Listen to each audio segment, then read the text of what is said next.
The global economy is like a souffle or any other complicated pastry or cake you can think of. For it to rise, everything needs to be just perfect.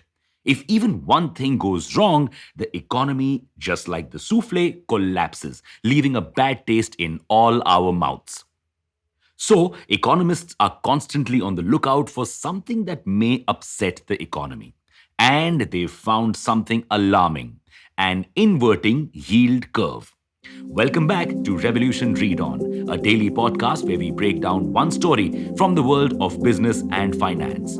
Click on the subscribe button to never miss an update from us. Here's your story for today. The yield curve inversion has gotten everyone worried about a recession. Why? To understand that, let's begin from the beginning, understanding what a yield curve is. So, what is a yield curve? Governments borrow money through a financial instrument called bond. Now, the interest rates of these bonds usually remain the same. The difference in your returns, or what is called the quote unquote yield, comes from the prices. For instance, a 5% interest rate on the face value of a 100 rupee bond will always give you 5 rupees as interest every year, regardless of its price. But say the price of the bond in the market becomes 90 rupees. You can effectively buy a 90 rupees bond to get 5 rupees interest, which is technically said to be a yield of 5 rupees divided by 90 rupees, which is equal to 5.55%. A yield curve plots the yields of the different long term and short term bonds. Now, a long term bond, usually one that has a duration of 10 years to 30 years, is expected to give you a higher yield. Why? Because by investing your money for that long a period, you open yourself up to more risk. What if inflation increases more than you had imagined? To incentivize people to put their money in the bond market for longer, they are given higher yields than buyers of short term bonds. So, the yield curve is usually supposed to be an upward graph. But right now in the US, as we can see, it is going down, which means that the gap between short term bond yields and long term bond yields is declining. And 5 year bonds already cost more than 30-year bonds. Okay, so what's the big deal?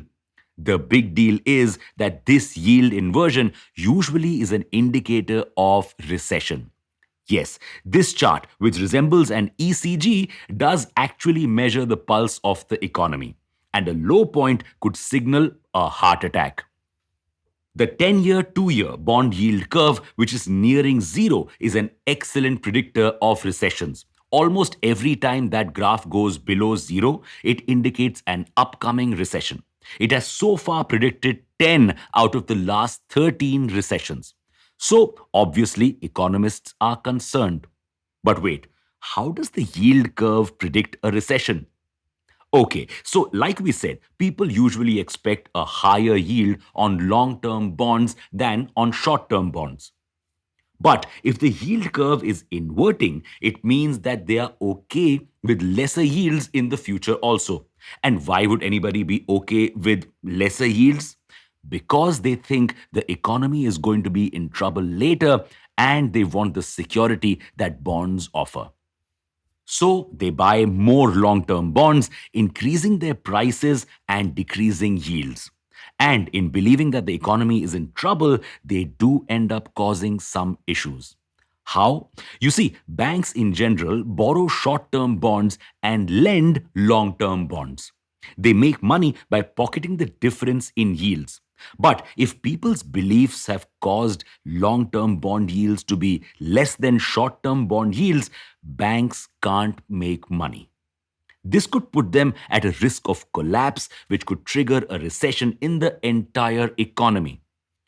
Okay, but why do people believe that a recession is coming?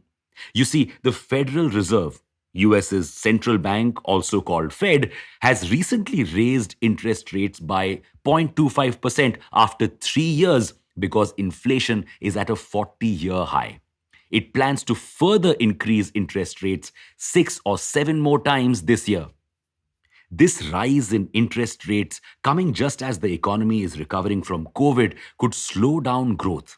Plus, thanks to the ongoing war, the prices of oil and other commodities are rising, which could further add to this slowdown, leading to a recession. The last time a recession hit the US in 2008, the Dow Jones lost half its value. The US GDP fell by 4.3%, the steepest decline since World War II. Unemployment increased and didn't return to normal levels for 8 years, and people's median household income also decreased. But how does it impact us all the way in India? Well, the US is the center of the global economy. Anything that happens there shakes up the whole world. In 2008, our merchandise exports fell by 30%, and our GDP fell from 9% to 7.8%. Something similar could happen this time as well. So, is it time to start panicking? Well, no. Firstly, the yield curve inversion is an indicator that people are worried about the economy. It doesn't guarantee a recession. In fact, it did cause a false alarm in 1998. Secondly, the 10-year and 3-month bond yield curve is actually doing quite well. Thirdly, the yield curve inversion could just be the result of a distortion and shouldn't be trusted. Huh? You see, the Fed has been keeping interest rates low and injecting money into the economy by buying long term bonds to help people get easy money during COVID. This process is called quantitative easing. But as the central bank was buying lots of long term bonds, prices increased and yield decreased. So, this artificial decrease in yields could be behind the yield inversion. But just in case it is not a false alarm, several banks seem to think it is not. JP Morgan has predicted that chances of recession are 30 to 35%, much higher than the historical 15% average. You still have somewhere around 12 to 24 months to prepare for an upcoming recession. So you can increase savings, reduce spending, and invest in safe assets like gold to be prepared. But no matter what the reality is, the yield curve inversion has led to serious worries across the world. The Fed now needs to tread very carefully, rethinking each interest hike. All we can do is wait and watch. And that's your story for today. Thanks for listening in. Make sure to follow this podcast if you aren't already. We'll be back tomorrow.